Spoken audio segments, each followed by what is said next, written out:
What's up, everybody? You see me in Chipz-N-Stix. I'm back with my man Squirtle, and today's review that's finally out is The Last of Us 2 review. So, keep watching.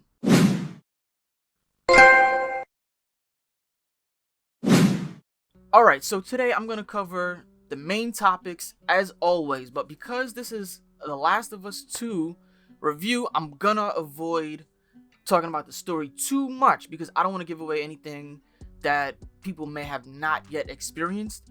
And I just feel like in terms of doing these reviews, it's better to let you know if it's actually worth your money, like I always do, right, with my bargain bin reviews. So the main things I'm going to cover for this one are the gameplay, graphics, and a little bit of story, right?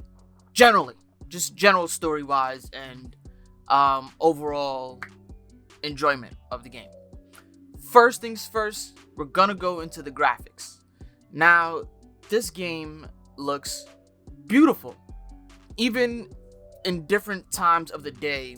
Like there's early morning scenes and late night scenes and stuff like that.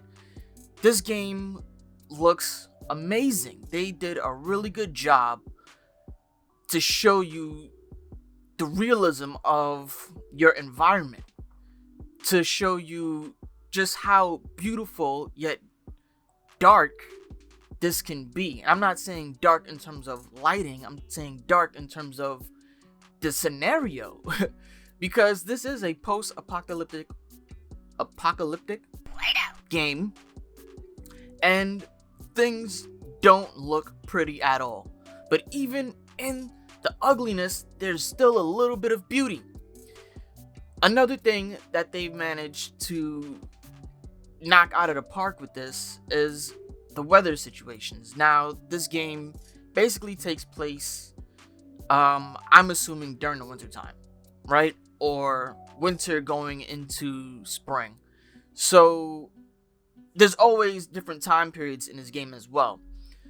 At one point, it's the winter. It looks like the middle of winter, and the snow and the atmosphere looks really amazing. And another part, it fast forwards to a much warmer time of the year, and when you walk through the jungles, everything looks so vibrant. Now, inside certain scenarios where you're fighting enemies, inside the buildings, you can see that the effects of what's been going on has started to wear down on the buildings, and inside the buildings where things just look so ragged and run down, it looks almost real. And even with fighting scenes, they've done an amazing job with the motion capture, right, in terms of facial expressions and everything. You can see the angst, the anger, the aggression in the characters' faces.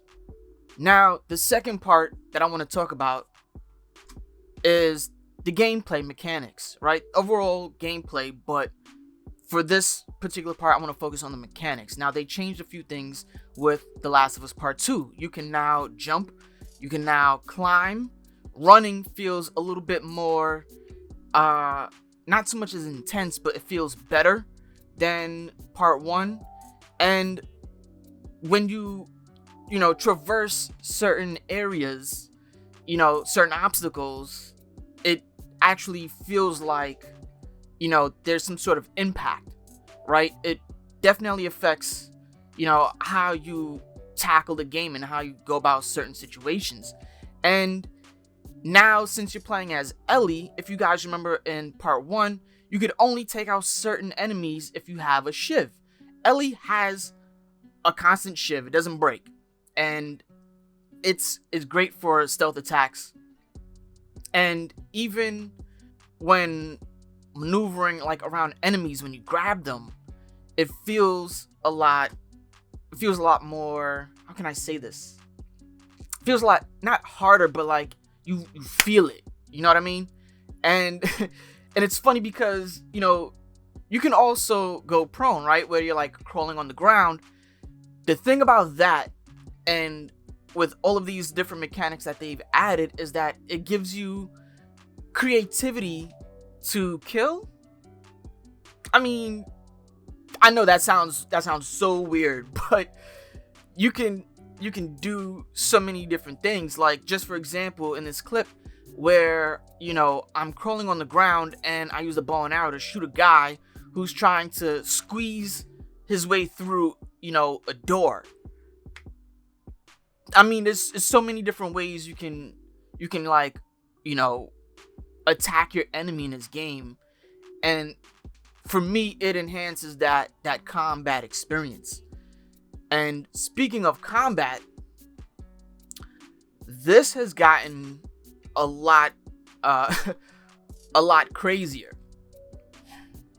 I have to say one thing. I'm a fan of the Warriors game on PS2. I've played it a lot with my best friend Alex. Alex, if you're watching this, I'm gearing this specifically for you, okay? Pay attention. Because this is not like the Warriors where it can be a one-man army, so to speak, against a whole group of people. Just for reference, in the Warriors, you can go up against, entire gangs of 12 people or even more and win if you know what you're doing and you know how to fight them properly. And of course, teamwork with that works, right? But in The Last of Us Part 2, where it's just you, this game is going to make you think you can take everybody on, and you cannot.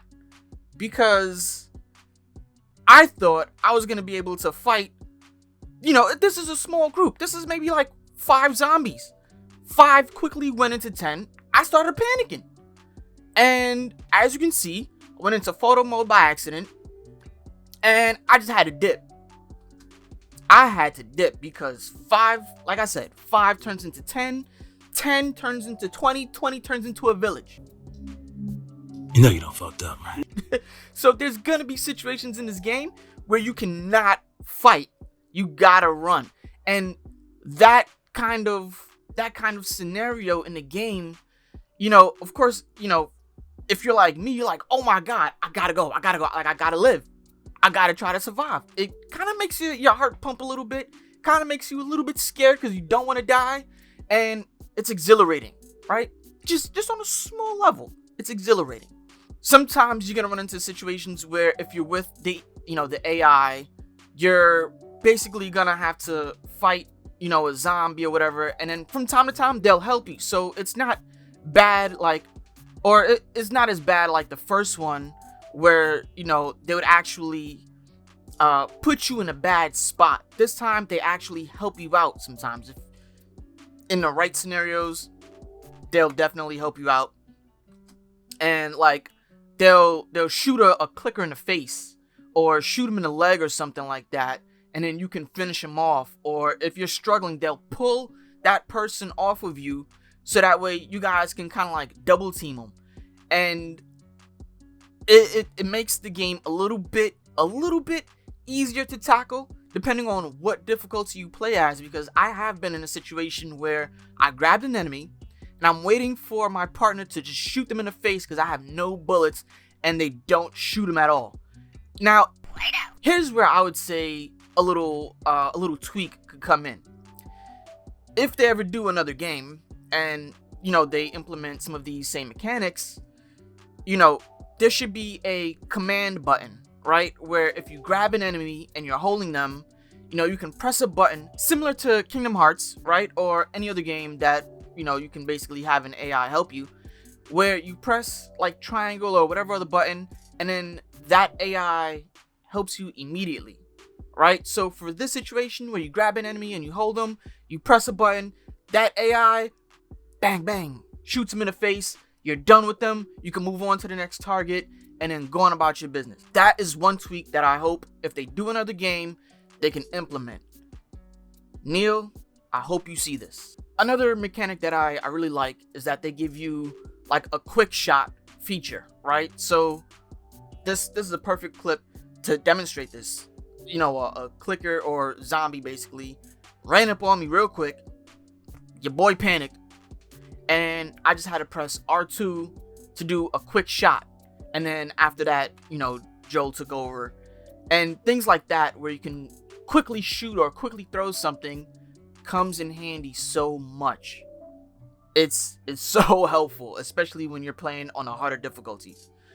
Speaking of difficulties, this game has a great accessibility feature. What I mean by that is you can pick a difficulty level and you can make it as easy as you want to how hard as you want. So if you basically pick whatever difficulty you want, you can make this a walk in the park or you can make it a walk through hell. You have options, and options are always good. The story is not that deep, but there's no like when I say it's not that deep, there's no real agenda. There's no deep message behind this game. I'm like maybe a little bit more than halfway through this, and I haven't seen anything yet. And mind you, I've been playing certain parts over again and over and over, just so that way I won't miss anything. I think Sony is starting to take a different approach with their games. They want a more cinematic, they want a more narrative-based experience for the players. And I feel like The Last of Us 2 actually can be the counterpart. I'm gonna say The Last of Us as a series, right? As a two-part sequel or whatever, both 1 and 2 can actually rival that of some of those cinematic movies that you may watch and some of the shows that you may watch, just because of the kind of narrative that they're giving you, the kind of story. Let me not say narrative, because that has a bad ring to it.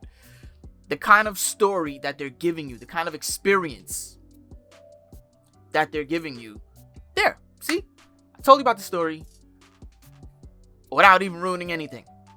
So if you like shows like that, this is definitely a game you gotta play, because the overall experience, you don't want to miss it. If you have this game, please tell me without spoilers, what your experience is with this and how do you like it and what you don't like. I'll go that far. So if you want to watch more reviews, make sure you click this box. And don't forget to subscribe.